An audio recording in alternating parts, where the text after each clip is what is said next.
You work primarily with creatives who I'm assuming most of which love to create and are super passionate about what they do. What's your go-to strategy to get them into lead generation? And then what do you tell them to do for lead generation? We've always got to be working the leads. If you're not focusing on your marketing and your lead gen, you're leaving money on the table. What are the top most common roadblocks that you see over and over and over again that block somebody from their potential to scale up their business? The biggest thing that is going to stop you from succeeding is perfectionism. Welcome back to the Art of Online Business. You can see that I have Laura Higgins with me. She is the host of the My Business Playbook podcast. And get this, she has a healthy seven-figure business. She's a business coach for creatives, and she actually helps creatives get to 30K plus months without losing freedom or their fun. I think this is really cool. Well, hi, Laura. How's it going?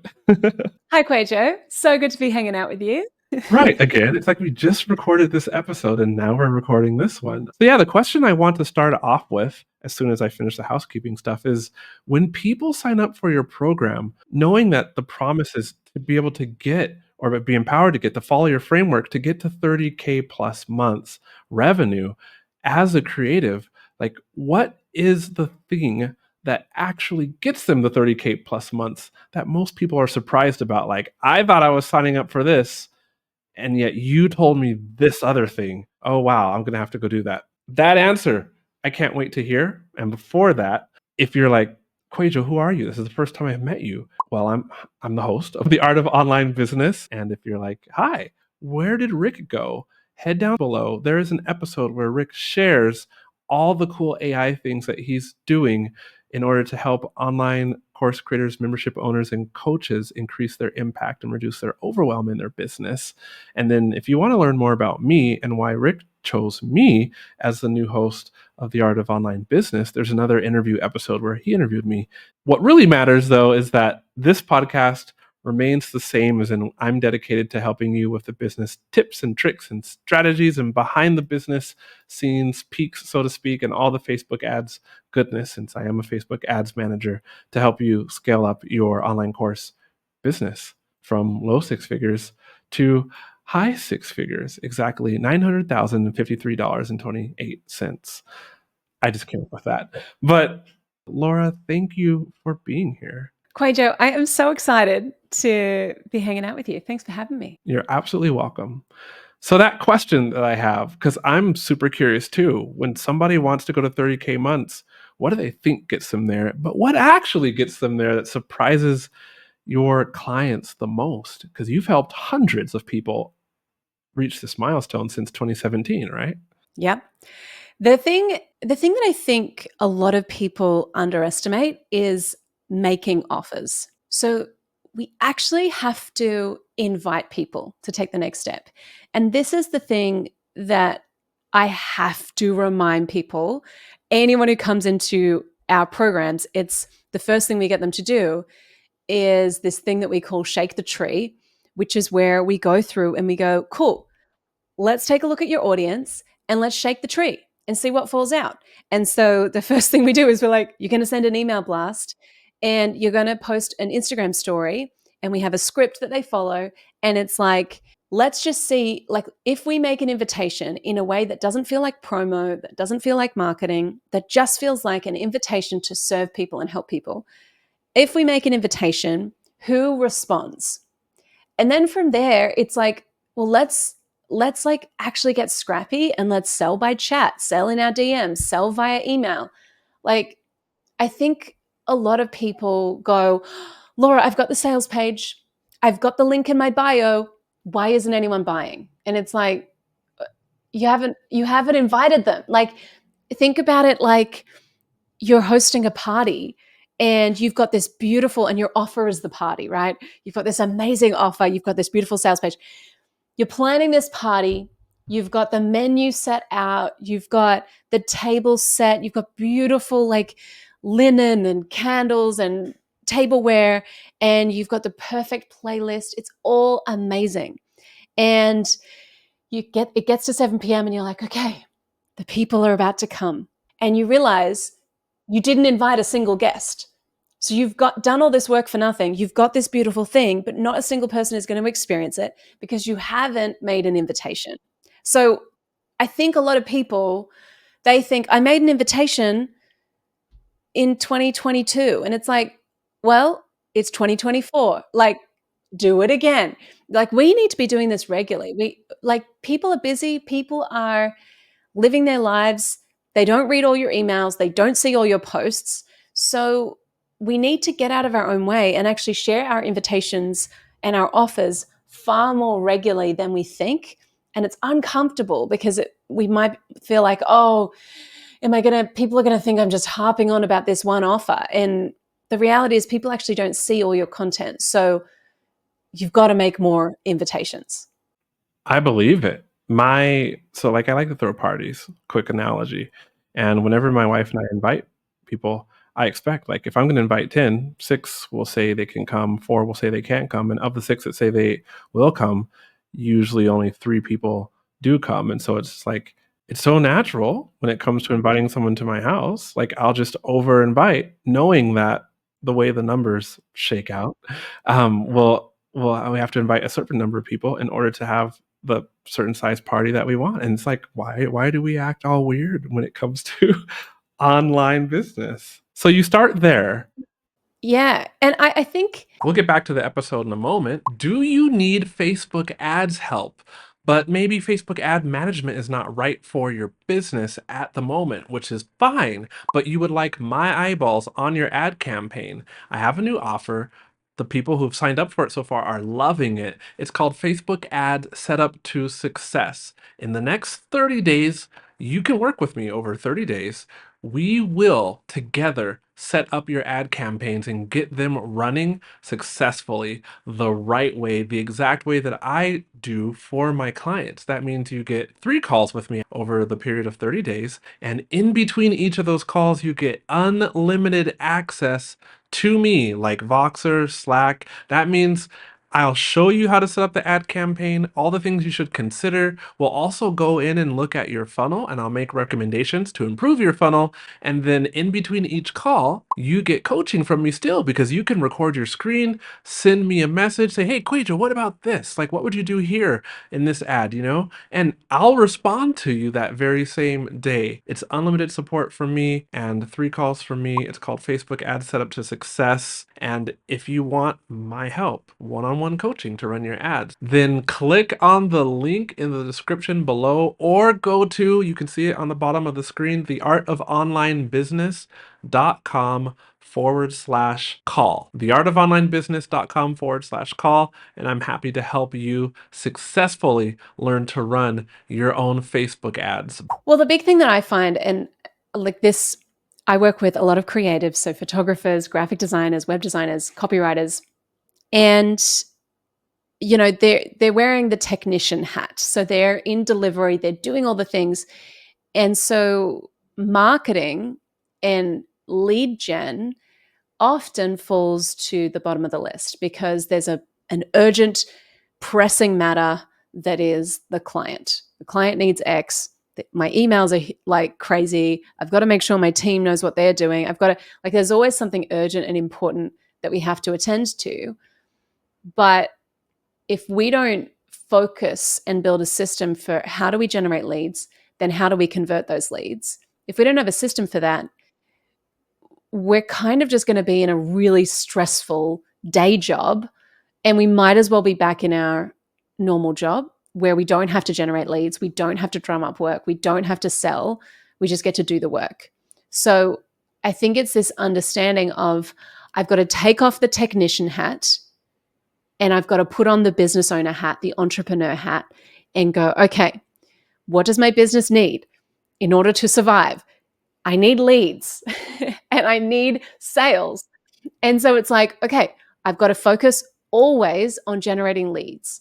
And I think a lot of people in this, when they're below 30K months, they're focusing on the delivery. They're focusing on, like, maybe they get their clients through word of mouth. And the switch is, okay, now I've got to generate my own work. I've got to generate my own leads. And so that piece once it's like, okay, I've got to make invitations, then it's like, okay, well, now I've got to figure out how do I best generate leads for my business. And if you can systemize that, that's where you really can start to scale up to 30K months. So I can very much identify with what you just said about having to generate leads.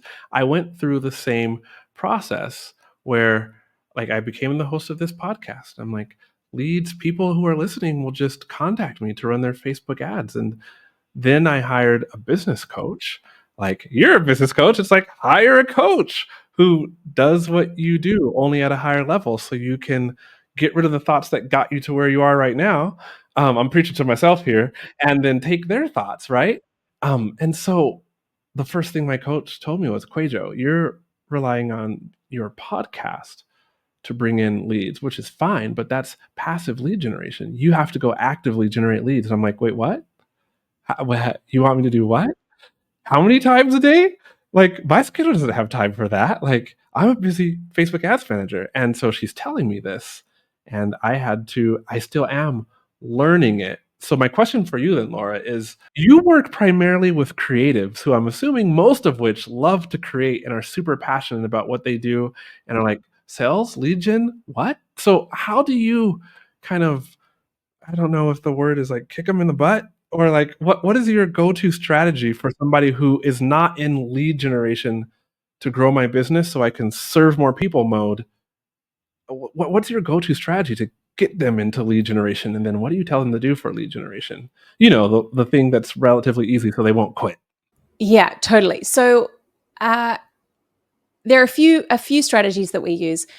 The big thing, like shake the tree for us, where we go, cool, once a month, once a week, you choose the frequency, but I want you to do this post, send this email, and get scrappy. And that kind of model of like, all right, we're going to kind of interrupt the pattern of the promo, because there's so much noise online. So the idea of pattern interrupting it, making it feel really personal, making it feel kind of scrappy and like it's an email from my Gmail account to your account, that's where we can really start to see people go, oh yeah, I'm curious about that. So that would be the first thing. Second thing is, you've always, and I think we said this earlier before we hit record, people are taking a bit longer to buy, particularly if your product, like, because I work with a lot of online coaches and course creators as well. And actually, a lot of creatives come to me because they're like, I'm a photographer and I want to move into photography education or whatever it is, or I want to start selling website templates. So they want to do this leveraged passive income piece. And so I help them with that as well. But the big thing is, we then have to go, all right, if customers are taking longer to make a buying decision, how are we working with that? What is our nurture process? We've always got to be working the leads. And so if you're not focusing on your marketing and your lead gen, you're leaving money on the table, because a competitor, even though I don't think much about competitors, but I think it's important to think, I don't find it that helpful, but it's important to think, okay, there are thousands, if not millions, of graphic designers in the world. Why are they going to choose you? Why are they going to choose you? And so it's like, another graphic designer might get back to them more quickly and they're going to go with that person. So we need to think, okay, lead gen is part of my job description. Marketing is part of my job description. And that mindset shift of, okay, I can't spend 90% of my time in technician mode, in creative mode. I can't do that and generate leads. So I have to pare back some of that technician time, or you make enough money that you can pay someone else to generate your leads for you. But even so, it's still part of your job.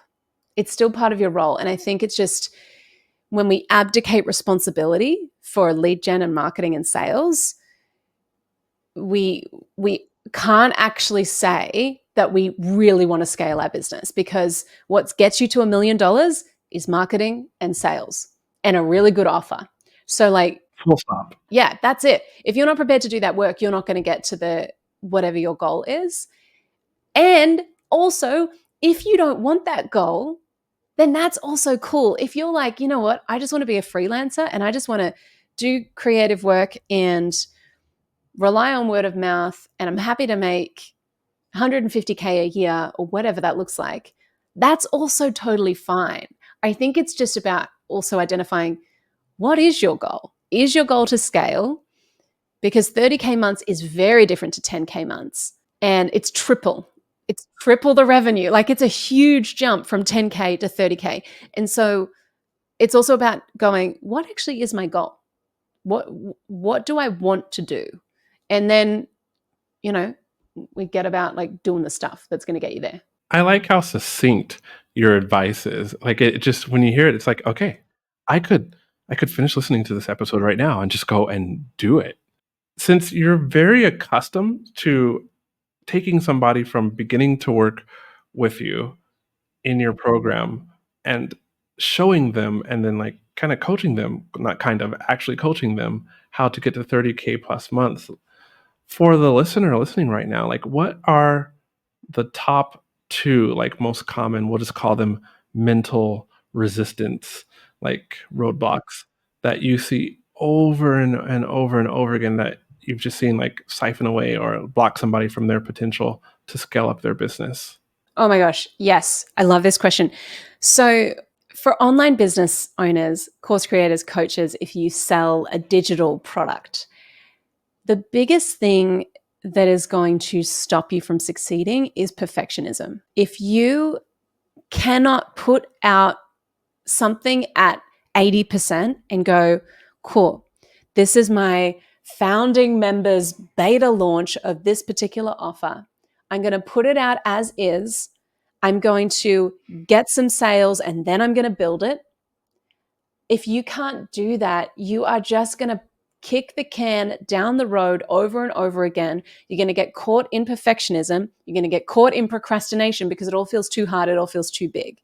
So my biggest piece of advice when people come to me and they're like, Laura, I want to hit 30K months, or I want to create an online offer or a digital course or whatever it looks like. My biggest thing is, it is not build it and they will come. It is get them to come and then build it. So get them to actually buy into what you're selling, the solution, the outcome that you're selling, and then build it out live. Build it with them. It's so time consuming building these offers out. And a lot of the time you might build something that people actually don't want.